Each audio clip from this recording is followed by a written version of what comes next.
Bienvenue sur Masolo ya Jonas. Dans cet épisode ya Masolo ya Jonas, rencontre brisque avec Motolanjambe, JF Fonge à Bruxelles. Alors, la Betel Vinoka moi live très rapidement.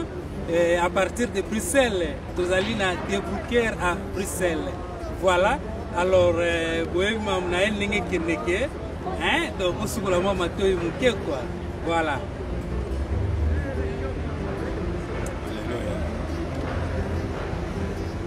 Yesunde akufa pona yoye, Yesunde akufa pona yoye, moto mokote akufa pona yo, Yesunde akufa pona yo. Ningi bakumande baubu ya batu, nzoka mtu akufa pona bongo za Yesu. Haleluya. Yesunde akufa pona yoye, Yesunde akufa pona yo, moto mokote akufa pona yoye, Yesunde akufa pona yo.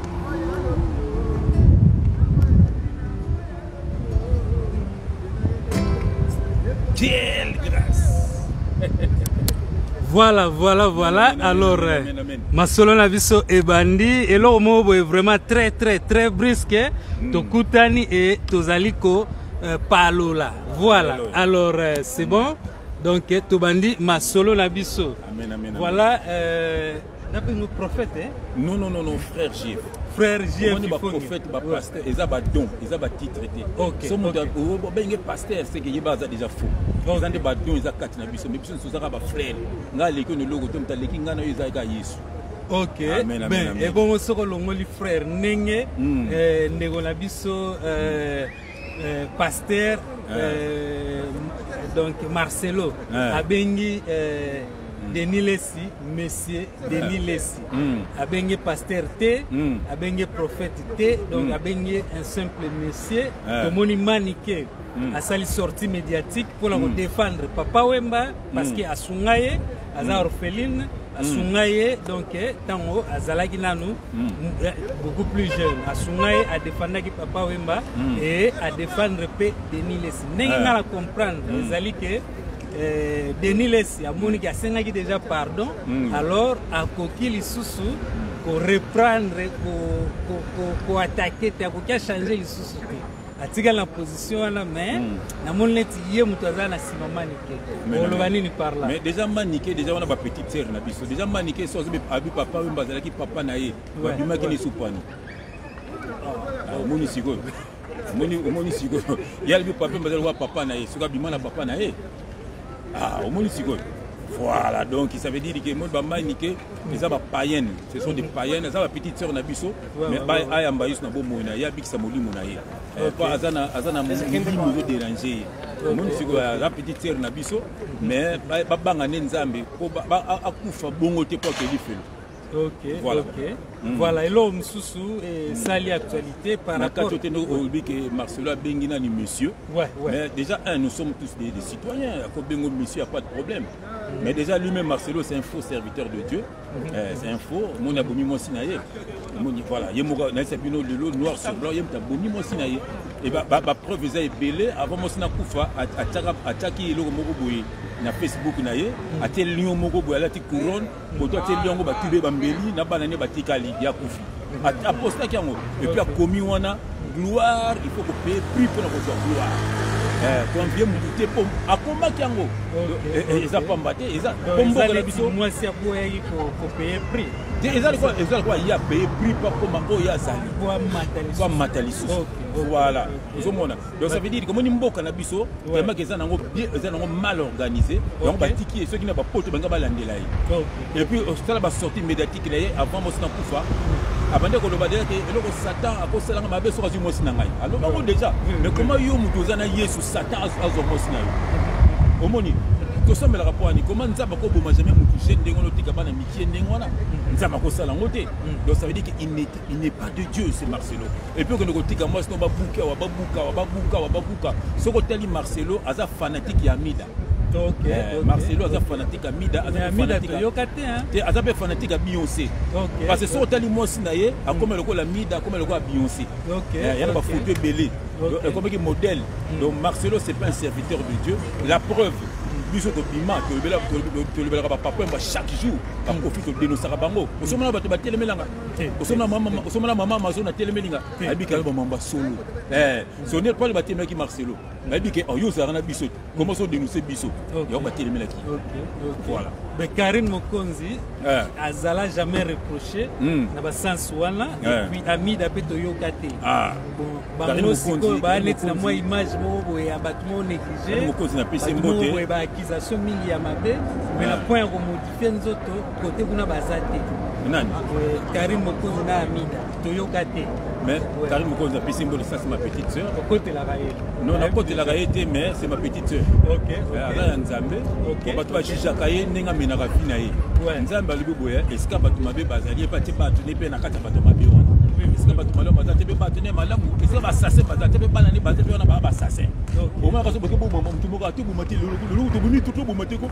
mwana nzambe mais azana un jour la kobima adenu akomo ko témoigner dik biso vous avez na ba kofi mais lelo to tika bango nzambe yebi jour nani Karine na kobima wana même j'ai le show azape nzambe jour edi j'ai le show pa kobima wana j'ai le show je peux aller kobima wana donc ça veut dire que Amida na ibité ok voilà et là on sous ce Obama par rapport à le pasteur Marcelo donc à Loba église catholique eza salle d'attente ya bokende lifelo alors cérémonie ya ba obsèque ya maman la biso blanche et salemi et pas il y a ba catholique c'est vrai ba polémique là-dessus le stade Tata Raphaël il y a bango cérémonie salemi kuna alors donc à prêter moi sina akende lifelo ou bien bon ils ont une exception malgré passage à travers les catholiques mais histoire déjà ils ont fait que moi je suis fait ils ont fait Bible ne savez-vous pas que vous êtes le temple de Dieu?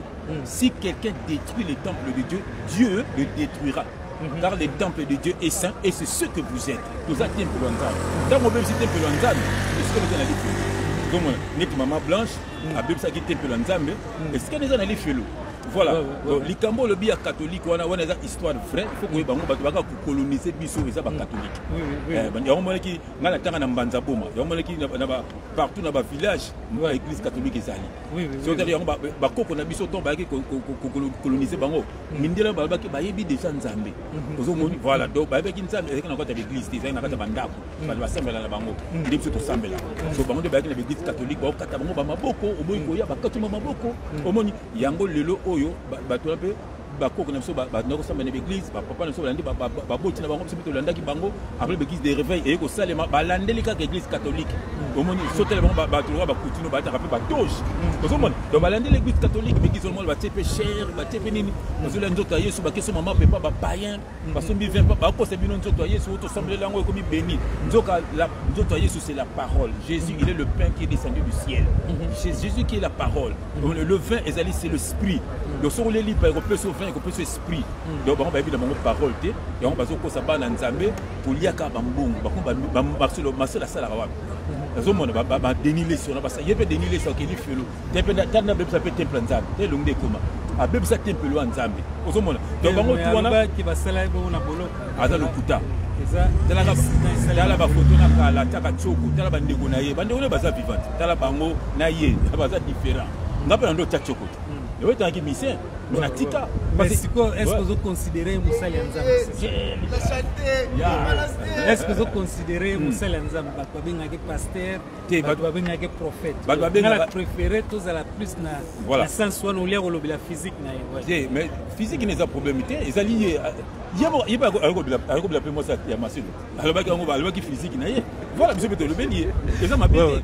Voilà. Il n'y a pas seulement le moment qu'on reproche, aya, tant ça qu'on aide à peine à changer. Voilà. Et ça m'a bêté tant de nous donner le sagala.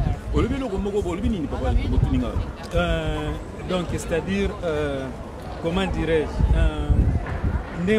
pasteur, voilà. À part pasteur, donc prophète. Denis les serviteurs de Dieu, il y a un asalaki nzembo abi ba jeflité ta yembi ba biloko wana yembi ba beda chou moto na nzambe frère chantre ta banzemba yembi kala ba mission na ayaka ba ndiko kumisa fali abandiko wana serviteur de Dieu nzoka ba fali bana besoin Yesu fali pas azanga na zalaki wana so nga basenga na boma 48 personnes fana bando bima na bana nga basi fana bando bima na bana mibali omoni fana bando bima na bambwa ngai menza basana nga grâce na tiko sa makambo wana te so ba fali ti ba beta ba stade ba arena ba faire makambo ba osa ozomona donc ils a monde mabe tango yo soit des serviteurs de Dieu ozo ko kumisa bango na stade afali omona akende no ko sambela la no stade ozomona donc ce n'est pas un serviteur de Dieu nous sommes en cause ça pour faire passer le monde yango pe lelo akesenga pardon pourquoi ba passer pour bato ba peke mbongo ba passer sur mbongo te ce ne sont pas des serviteurs que Dieu vous bénisse.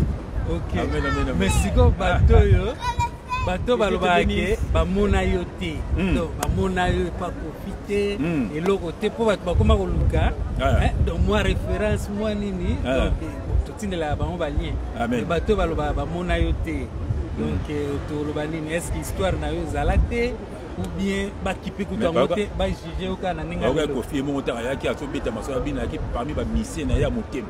OK OK ozomona omoni ouais OK omoni voilà et puis likamesana ngai na luka ko fite ko fende luka ngai. OK vous allez déjà parce que moi j'étais déjà star. OK on a la bête na Dina wa Dina ici ko fete la offense Dina ifongo na bête biso nde butu ki ba premier mission à Wenge El Paris. OK on a ba leader comme Rui Coco comme Marie-Paul Zingzong et Mebwanga basi biso to ki ba chaîne na bango na Wenge El Paris to manda yaki après non manda yaki après donc ce que Kabwani moi na mubude ko zo biso to ke bamso ba ke Kinshasa biso de ke États-Unis na Mebwanga.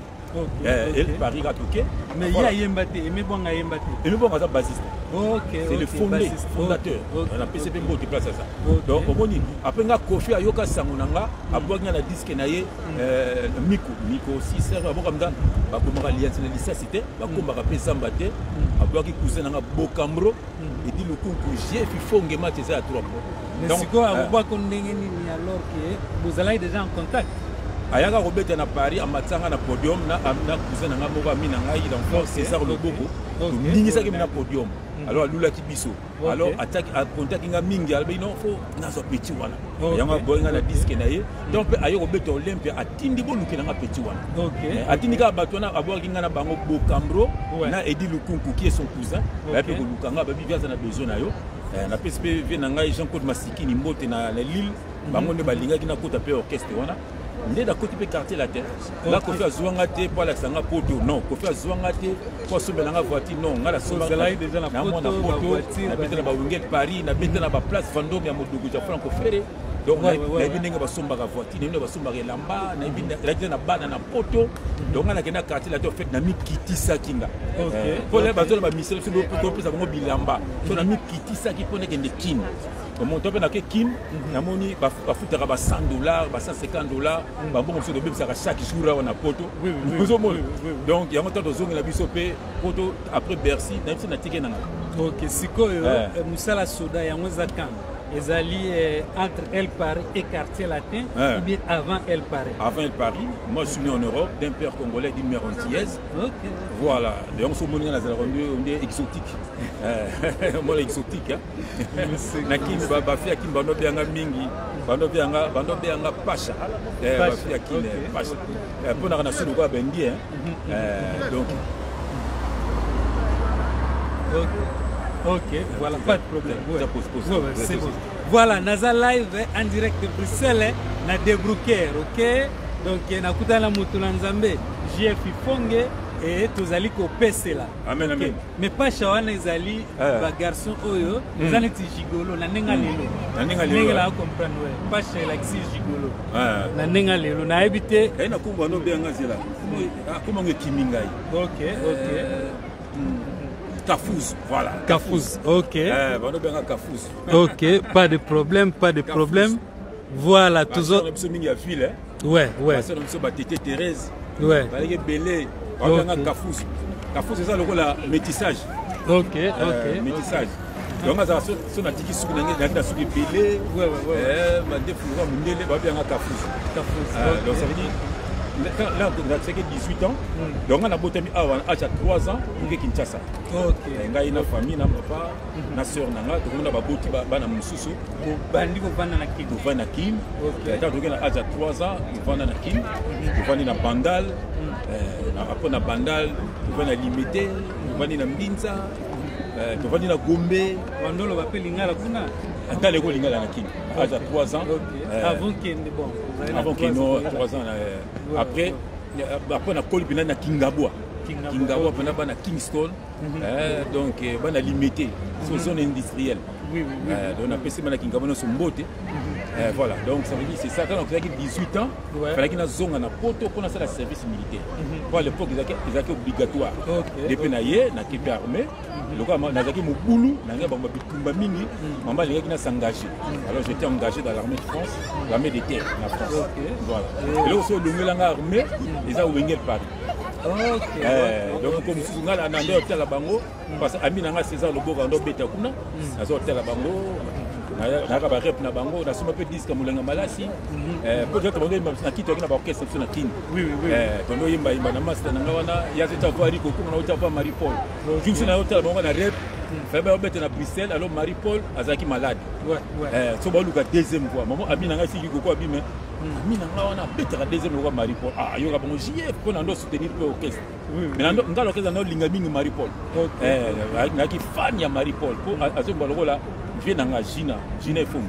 Voilà, puis ngape na lingara emenea donc ba couleur wana yango moni na aki dans le supporter mingi Marie Paul. Donc Marie Paul azali kite bapsinga na nemba voix na ye. OK. Donc peut Belgique awa. Donc il a tikali pe na coupe on a zone so armée. Voilà. Ale Marie Paul pa yo ya. Question armée oya, mais siko Marie Paul donc il peut on dira dénoncer moi le fait que apparemment courant et banako les bien. Peut-être si on peut courant les cahiers. Azala elo mabete bonjambe zali. Non, Marie Paul c'est un enfant de Dieu. Bah comme moi en Nzambe. Il n'a pas foi aux yeux. Moi en Nzambe c'est le roi Tchura Mboma. Alors exact, moi ça sotela Tchura Mboma. Otali boketu. Ozomona bana Nzambe bango wana. Donc Nzamba na esika mabe atepe batnya mabe. Esika malamu atepe batnya malamu. Mais otela moi en Nzambe abanga elo moki. Sotela pe Karine Mokonzi, tala jeli show. Babanga na bango loti. Donc bana Nzambe ba décho dinar la teso ebi. Na ebi. Ozomona bana Nzambe bango wana. Donc ça veut dire biso za bana Nzambe. Donc ça veut dire net Marie Paul. Marie Paul c'est un enfant de Dieu. Tala bien yeb denga al blobila ba we na wana do banga ni bango. Ozomona et pas ça muté madame ce pour yé bo bongisa na bino. OK. Donc moi neti ngana kana NT na komla pe muzi ndiene na mundu bitoko yamba na biso. So bien aboko yamba na beti na ngai. Voilà. Sikoyo na armée. Voilà. Ba sécurité militaire attaque psychologique ou physique ou quoi. Des gars mo salima ite na nzoto ou bien ou maika ndingo kotaki. Non, l'armée la bima n'a bien, la bima sur le bien en tant qu'artiste. Mais nga bateau ba yebinga, bateau ba kola nangai, nga na koli, je viens d'une très bonne famille. Nga déjà pas na biso ba kola nanga na quartier, mais à partir de 18h, nous avons sur les bandes. OK. Voilà. Et elle a un quartier latin. So ko tout même kofi. Alors biso ke non, moi na madame. On vanda na mon frère. Nga na vanda na pizza pas maman mi. Ya papa kwepa. OK. Nga ba bien nga chef kwepa. Ngana mona papa Charles na limite to ba kota na yo c'était mon local de fier ya on est Kofi ngana dire ça Kofi parce que je l'aime c'est mon grand frère Kofi ngato na de nos Kofi c'est parce que c'est mon grand frère na lingi applique ça modi moninga meto na lola ya moninga na gangela même le qui na tout roba soka zo pote la Kofi na gangela repo azana besoin Kofi akufa alimi profiter parce que on kotika ndeono na mabete omoni Kofi ça na mabebele voilà grand frère na biso ka mama miso ka lali biloko abombaka yemo ka yaka na biloko abombi ya Johnny ya Antoine na ya JF maman combien de musiciens bebele de ko bando pa na non so ya la makana ndako après azi biloko abebiango na 5 sur 5 na restaurant na parce que répétable bisem tout ba landanga basomaka biloko okosoza na mbongo te bakoma kombo na yo na fin du mois avant bafuta bino mama mi akoti kuna bakati mbongo me ngai nalia kofele babenganga chef agbepa surtout na mama mi andopelanga bilo ofele kwana ozomona mwana malamu ozomona ngai ndomona ngai nakoma na bonzambe c'est l'esprit de Dieu ngai même tu as bien qu'on fait pour répondre ngai te pas dit que c'est Dieu qui parle en lui. Mais qualité mon gars Kofi ezali ke abenda bandeko na FPB pas JB donc yoka te ki azo travailler na ndeko moko boye adini sawoni za qualité ya ko ko bandaka ko bana Léoné na la bene donc ba nanu donc ba Isebola ba nanu ba Tuturoba ba suka ba panza na kati puis Johnny Bapanzanaka. Mais au moins bazalaka zalaka. Bapanzanaka. De temps en temps bazalaka impliqué. Mais Bapanzanaka. Comme on a pu baser na ye, donc bazo promouvoir ba biloko na ye. Côté JB, donc tu biga JB et puis ba musicien. On peut dire ba lo barana été. Ngala biki. Ngala biki. Noko nani noko rese côté Kofi. Le côté JB mamba les actes. Yenga na biki les qui a JB moko Patrick nous sommes on a fait simbo na Canada on doit travailler na JB. Patrick on doit travailler na JB. Bon ba fait ba lo barana bango teko. Patrick on doit travailler na JB à Kenani Canada. Azaki na kata JB wana. OK. Voilà donc Wera qui s'apprend. C'est son frère. Banda ko wenge banda na qui s'apprend. Donc c'est ça, bamsu ba lo barana bango te. Et puis bamsu ba ngape ko mêler famille na bango na makambo te pesa bondoki. Famille c'est ma génération. Oui, c'est ma génération. Nous avons la série 6. Nous avons jeune parce que nous avons sportif. Parce que nous avons sportif. Nous avons la génération à JB. Nous avons la Makaba, na Cap de Beaux-Arts. Nous avons la JB, nous avons la de la Gombe, nous avons la Blaise Boula. Nous avons la génération à la série 6. Donc, nous avons été à Wengel Paris. Donc, c'est ça. Amen. Sentiment trop. Place toza awa, peme la biso. Papi Gen et Vie Litabembo, baosa la émission.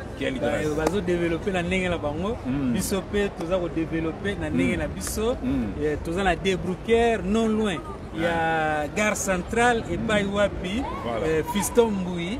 Azali Kobeta le 28 juin 2029 na mapokwa ndenge ezalaka kaka eloko ko reprocher Fiston Mboui ezali ou bien ezate Fiston Mboui na linga mingi na sala ku filmer ezana yaki na beauty bwana ouais pourquoi bakati chaîne na ngai nazo manzimu na imoka yembaka nzimu na kongo pa bana na ngai ngapi na yimba na sala na zo yimba na voiture mais na regretaka gatango mosina kufaka regretaka yaki kubala mosi mususu mosi wana ataki ezemi sambala ye c'est quoi ces serviteurs de Dieu mona nzambe kosama mandenge wana na regretaka partir na pe limbisaka la linga yesu te nalingaka ba vrais enfants de Dieu ame ko déclarer te koza mwana nzambe te donc faut déclarer faut être exemplaire mais c'est un jeune que j'aime beaucoup il a beaucoup de talent et puis ma belle n'est pas dans le milieu de Michael Ambaï zomona ba Muizimbi siko la bango nyonso nani soka cheli baya na Bruxelles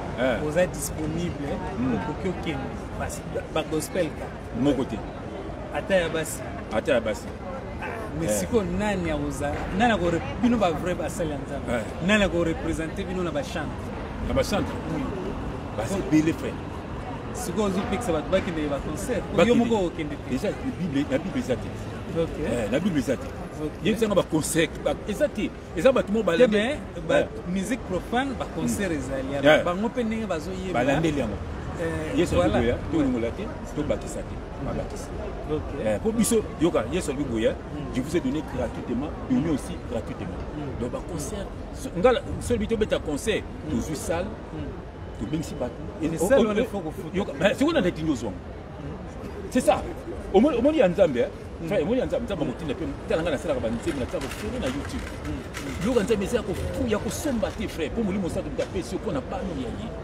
yi ngala ko to ko zo pe sal ko bingsi bandeko ba to lié to meli to tei au fond et ma nzambe faut ba yamba Yesu faut ba to ba sambela mais c'est là nani Moïse bien habité dans la stade de Martyr. Il y a un monde qui va sembler. un monde de Bayamba qui est. On dit qu'un concert à Fali, on dit qu'un concert héritier. Ok, non. Il y a un macambo ensemble. Il faut y soit ça la glorifier. Mais t'as un musique abîmé. Abîmé, abîmé, tout la traité. Non, star. T'as la nani. Comme il a. Mais il faut la star. Non. Au looké en moté, mais voilà, il y a lieu. Mais c'est pas un homme simple. Mais bon, ce sont des stars. Beau fils n'a pas mobile à moi, n'a pas dit ça. Dans la zone, on a appelé ça Moïse. Mobile à moi, n'a pas ici. Dans la zone, on a appelé ça mais papa. Habiter dans Québec, a fait dans Maïka. Maintenant, tu es petit na Kini. Papa, c'est une star. Pour moi, des mots se sentent. Mais c'est famille.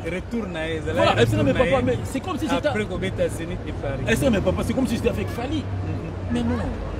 C'est Jésus qui est glorifié, frère. Parce que tu as embêté. Tu as commencé avec Péniel.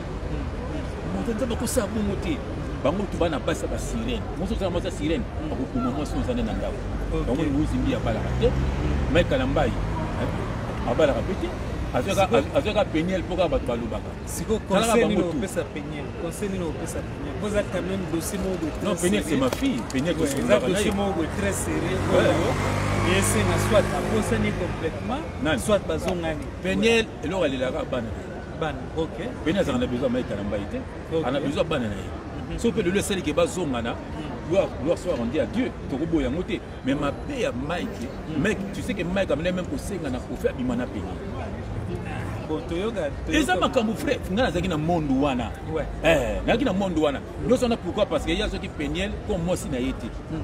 Pour battre à Bamou Naga qui est moi, c'est pas ça. Et là, quand je vais le tatou, il y a ça dans moi, c'est bon. Moi, je suis la sirène des eaux. Au monde, c'est un solo à Kenda. À Kenda Point. Mami Wata, ça n'a pas. Aux hommes, ok, je vais la biga Mami Wata. Si vous peignez la salle, la raté pour la solution à problème, ou bien à ça, mais la prière, non, Péniel, c'est une fille, elle a choqué. Il faut comprendre, elle a fait mon amour qui va lui mettre une heure. Et là, elle va le dire, mec, elle a gardé complètement en état. Et puis, tu as dit, papa va Péniel. Mais elle a Péniel à qui y a. Elle dit, mon amour et non, c'est mon Péniel, même la lèque à Péniel. Elle a dit, Maïke Kalamba Indokiye Mobalia Enis Olangi Cho Mobalia Yvette Kalombo Cho Mobalia Moïse Mbiye Cho Associé ya Watanabe Bancho Babaramba Kanisaki Mona Keili Balai Nzoka Batika Kimona na maboko Saboloye Péniel liokwa mingi Mupenya betamine tinyoka o ta fimbo ya bakanje la bongo te. Mais Kalamba il faut se repentir. Et ça va petit nanga na linga nanga bango mais ça va petit moko babunga nzela bakena ko simba kisi. Voilà nde omoni baza ba serviteur à Satan. Voilà. Et bon so ba bitika ko lobela bango ba ibila bango yote. Donc, aux bela bango pour sauver ma âme. Pour toucher papa mon créateur. C'est pour toucher papa nanga tel longtemps comme na bango. Voilà, donc bien boyer, faisait quoi papa botio, on a besoin de papa nanga. Oh, si on a tambola hibaka batu, na bumaka batu, yo bono azande ko na bisote, ouais ko lo bango. A kosaka so ko bato boko la ndeko boko la. Voilà. Pose no besoin combat papa na bim. Et ça comme mec Kalamba musique, on besoin combat nzambe, bato belo bike ba sambela ka na bongo. Ngai ba musulman ba finga biso, botela ba chrétien. Zomon, botela ba chrétien. Tete papa wana nani Poutino. Asakani na basi awa kungati na ka musicien frère na Mbinza. Na bimana fille mo tanga kombo na été. Na kena la copine nga wana ye nani Poutino bimana grande sœur. Au moins je na bona Poutier. Ya fa na veranda wana mumina mo sanga zo sanga na keno pesa kuzumbu na bingana yepembo. Dès na kana bon tete na zaki paye. OK. Ngadi na ko pesa ponga na mona papa na ngafre azaka na mbongo ebele. Na mona papa na zaki na basi ebele. Mituka bandaku frère na mona suka ya papa na ngai. OK. Papa na ngai adi kusambela. Atika biloko tuwana frère. akomi kosambela namona changement papa na ngai ndongo frère naomona bazandu papa na ngai azoteya papa na ngai komotambola makolo ateki bandako namona do nayebi koma moto abongwamaka frère donc namona bakutuna oyo bato ya nzambe voilà tokota dossier afali moke kongo eza na pasi voilà donc longoli nano ki musicien geste wana kaka ya kopesa bato ebele opportunité base retrouve bazwa bamisala te soki ya CDI na poto kwa mekoya wana bakokabela bango d'une manière ou d'une autre vie ekochange mwa moke mwa soin médicaux approprié tope soki azongi aza na visa na ye multiple entrée akoya mpe d'urgence na ndenge akose soigner ou quoi ouais donc opportunité wana oyo apesi bato est-ce que po totala ngo mpe kaka na ndenge mabe totie na ki musicien pembeni ouais donc mbongo na ye soki eza ya ndenge nini ya diable totia ngo pembeni ndenge asaleli yango mpona baopportunité wana oloba nini parle déjà Fally c'est mon petit frère po bato na bato bakumisaka ye wana motu moko te alia loboko ya mama ya Fally nayo so na bato bakumisaka ye na bato balandaka ye ngai na côté quartier la terre en pleine gloire wana bafali baesika mokomisi naketala mamale na voiture nanga fali ayika sanke naza papa mamale aye mbangu makolo wana koti na quartier la wana koti sika aye wana biso toti poto aye na bonde ngabi bato bondima teke na koti quartier la tokoma te na ndako na biso toyeneka pape na palais bana quartier bamona po biso toyebaneki déjà toti poto toleki na batv ngai se bokota na voiture tokendeka makolo oza musika te tokendeka ti tokita nga humble na bapeti na bio moko atika na kara tokeyiba tala bato na nsima na biso tokenda tipa bafali na makolo tokomi kuna mama na bango bazalaki wana fali azoyoka ngai ye na bandeko ne bazoyoka ngai nazokosa te dekose mokoko mpo azoyoka ngai na pesi dekose mokoko bambona totourne page makambo lisusu wana baleki na ngai voilà oyebi tokenda mpena na Fally ntina ndako tokóma na ndako mama na bango okamwa alata pembe mbala moko ale babomelaki biloko kolia Fally ali apo akende rep mo balisiskolia sute abinalia mbambango abesiya kolinga olia nayoki bango opesaka maboko na suko Fally azoyoka ngai Fally nakosoki alingaka ngai makasi tilelo ata ti nde nalobelaki na bavideo alinganga makasi apa longtemps idi badiata abengai nga po ayebi ke wana grand frère na ye wana aza leki na ngai Fally ngato nagangaka boye nalobaka c'est par amour nalingi abikisama mosoko Fally akufika boye bane bakoko makasi po diable azala sikoyo abono dekubana na ye oyeba nzambe te mawa mingi yango nalobaka na Fally nga par méchanceté te nakenda mpo bafali fai nasukola maboko boye tozolia bato batondi baotala biso omoni suka na kaka yango moto oyo tete yokota mpe kaka mpe eloko oyo te silisana akota mpe kaka akota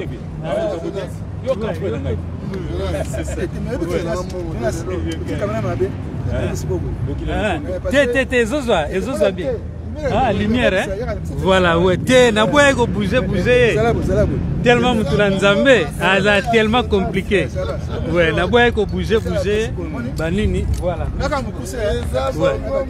voilà c'est bon te bato bele bakanisa bongo voilà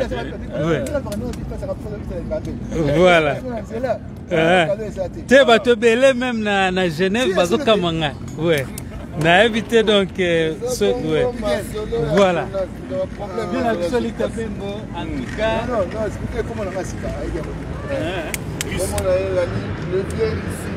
le bien ici ok toi on a bien la vision ici vient lita bembo l'opportunité on a su ya okutana par hasard na Bruxelles donc na évité hein vient ici grand danseur et l'autre go retenir kaka ya moi la showman ouais donc je veux dire donc voilà ça résume tout et tokutani presque papi gen autiko yambaye et ngala na improvisaki pe mi moto na nzambe JM Fifong voilà ben en tout cas cela Fally donc hey comment Fally là il a même bonza moka molai boye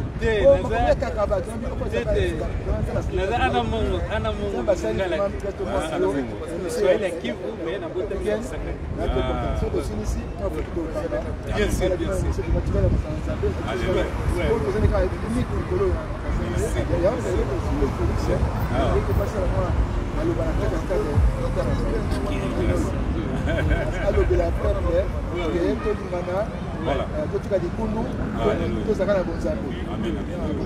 Voilà, merci beaucoup. Toujours continuer avec donc le frère Namiso JF. Il faut que mettre un peu moins de lumière. Moi, je vais dire Fali. Ouais. Ça m'a bêté. Oui. Ça m'a bêté. Ouais. Ma bé commis Tango.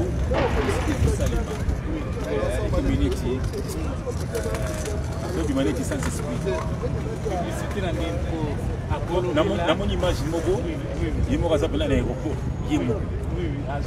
Bengi bendo alo bengi sample na sepela ki na moté après ça là éliminer ça dit faut ça là mo atika ba ekoya ça makambo c'est ebandi leloté parce que l'homme makiadi papa na biso papa na mundu papa na tutu l'homme papa na Karim l'homme ça là et on a même pas orchestre papa on fait ça 80 avec na biso balita papa Wemba vous au monde papa orchestre il vous ça on a dit tout le monde a pas qui va ça c'est ça il fallait que ça on a ma grand maintenant quand on dit moi ça on a kabena iteka joka mais joka c'est split et maintenant non on peut respecter tout le monde dans un grand encore ça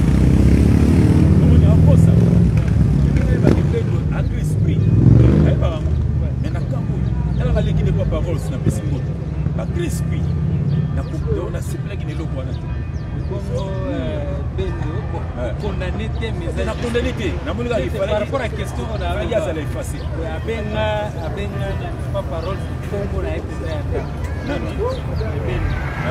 ça na mo insulté pour bendo so bendo so ando betali solo na bango famille apesi siko ba vrai comme na bango ye moko puis apesi ko ya papa wana bon est-ce que a diminué frère na ye il fallait bomba ya mo non ya kobona obuma kwa ya kobona yo bibeli bibo nzamba ibiso na kobona biso neti okomona na Jonas ya komona kopele komona yo bo Jonas Jonas peut comme la mais donc il y a tant de ça bébé non mais tu n'as pas comme il faut les comme on a mis dans la JF la chance na chance donc ça va être sur la combo donc ben le soir et puis ben le soir était fâché na comportement à papa Rose c'est pas la guité na la mec ben le soir mais pas là qui sagement le va qui bien pour révéler il fallait que papa non il fallait que papa Rose pour papa Rose ça grand esprit il faut comprendre là so pe na soki na nga na kande ça il fallait même ndeko na ya bien on a mona ki na maison mère dia azo apprécier na ya na maison mère na mona ki tout le monde à l'époque Bill Clinton na maison mère azo ya poto maman le ki na ki pas JB mais tant Bill ki na ki poto ba tomba ba mi balé tout le monde peut Alain Pela a BCBG pour eux la na quartier la bien ok BCBG na quartier ba yo na té mais pour na Alain na poto ba tomba ensemble c'est la famille il fallait que papa Rose assis il fallait se là il y a une absence parmi les journalistes pour yambaki bango il y a absence mais comment mambo bakan non absence na akende ko yamba c'est normal parce qu'il y a ça na bango c'est normal il y a ça na pas profit c'est normal ils ont le trahir à trahir aux années na grand frère na ndabo na parler na kubona za buzanga na la journaliste non il y a ça là-bas voilà ça lui bien le ville na grand frère ben on senga na papa Rose vous a grand esprit vous allez bien bendo c'est ton frère j'ai apprécié nenga lobaki avec ça yaya so ka sili ke za mabe et puis so sili ke za mabe bon et puis bon baba luba a loi pende za bien établi vous au monde faut pour la sili comme na papa Rose le papa l'histoire après ngana ba toute génération mo pas na série 6 comment ni mais donc voilà la linga papa Rose mingi la linga ke pour appeler et puis ça esprit nalingaka ba esprit nalingaka bayuma te nalingaka mpe bendo pas esprit mais mabe ya bendo wana akoma moto ya bajuif akoma ne juif donc Jésus oui, bêta prière. Mais c'est quelqu'un que j'aime beaucoup. Esprit nalingaka ba esprit. Voilà, ben na ozoyo éternellement te. Amen, amen. Voilà. Na sepeli makasi. Peut-être un jour comme ça la petite émission posée mais auto sali peut déjà les émissions l'équipe mbala moko na Facebook on soit mo tanga la silisi kwa kama pe na YouTube les appareils nzambe ça faki déjà les appareils c'est ça ngasa na kubila mutu bose koza nzambe ko mingi pe bayaka tukutaka te mingi ba benga ngana lingana ngati na sala kana ba benga la hotel non mida la taille mais il y a ta fille moto na tikala ko mona yete mais faut mais mikali quand nzambe za na yete zala mama makala eza makala mais ekamisanga te sexa batuka sexa batu soit sexa ni batu ça va soit sexa batu ça va mais abulanga te pour moi sambel il fera ya tona zaki païen avant que ta lobadia ngana za déjà na yé déjà comme ça donne sur batu passer mais le lot de comment nzambe doit quand donc maman Françoise ça kanga par mobala moi si moko maman Françoise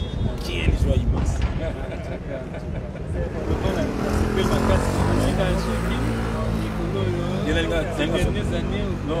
nalinga okita kini te mpo nakoma na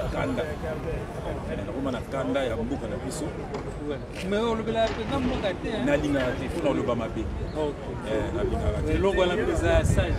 nalingaka injustice te parce que ozomona bazongi babamilio bapaster bazodétruire bakangaka bango bajibe bazofole bakenganga paster kasi ntango sopo aza moto ya gouvernement wana te ozomona donc komaka la loi du plus fort le service oza ndeko ya mwana ya biloko nanga alingango ana poto meme moto asalaka te aliaka ozomona baza na moyen tu ezali mpona kobongisa mboka na balingo kobongisa mboka wana te yango tolobaka bakoko fela nde eloko ya mindele bazali na bakoko na bango biso tozali na bakoko na biso so ndenge bakoko ya mindele batiki mboka na bango bayebila koatake biso ya domicile babeti biso bakati biso maboko baviole biso batie biso na bazo bazwi mpe biso baye na biso mpe na bapoto neti mama naza antiese eza bato bato ya baafrike oyo américain no ate bato bato ya baafrike so bakoko na biso bazalaka makasi te tondele ozomona sikoyo bakoko na biso surtout mindele bando créer minduki bakoko bando créer ni bakoko mindele basali baavion basali bafortire so bakoko nokonosali lo yango moni majorité ya banoir lelo batilaka na bilimo baesclave esclave bapaster okolinga nzambe alingi ni bapaster oyolenga pays na ye alingi ni bapoliticien babundaka me mpona bapoliticien donc bapayen na bapayen frère bafana tika bamusicien balingi mboka te yango moni kanda nakokita kini te amoki nzambe aloba nanga kita baso esinga ti okite kuwera koloko na beta jibe na beta te nakotukandawana bato baza na baza bamalhonnête na vrai nanga pas de problème vraiment la sepeli makasi c'était moto na nzambe jf fonge donc alinya mongala na moni ete mpe na kutanaka na etamsu na Tangi Bangala frère Tangi pe limbisa la déplaçaka moi na analyse mnogo betaka libako frère Tangi limbisa donc voilà. Ouais, la maman violente. Ouais, c'est tout, hein, c'est tout.